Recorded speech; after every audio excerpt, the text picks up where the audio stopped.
تو دوباره قهر کردی؟ اشکال نداره، گوش کن. ببین اصلا به هیچ عنوان بهش پیام نمیدی، حتی اگه مردی جسدت هم نباید بهش پیام بده. یه استوری ریپلای خور میذاری، اونم ریپلای میکنه و من بهت میگم چه استوری بذاری که 100% ریپلای کنه. آها پیام داده الان. ببین اصلا الان جوابش نمیدی، میذاری 2 ساعت دیگه، الان ساعت 7 ساعت 9 و 5 دقیقه بهش پیام میدی، میگی من مهمونیم بعدن باهات صحبت میکنم.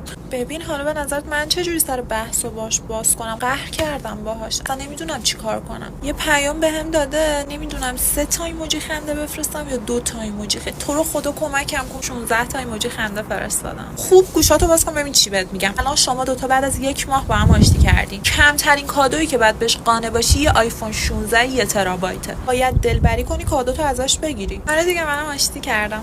کادو بهم چی داد؟ یه شیر کاکائو با ماینی پور، خیلی خوش گذشت.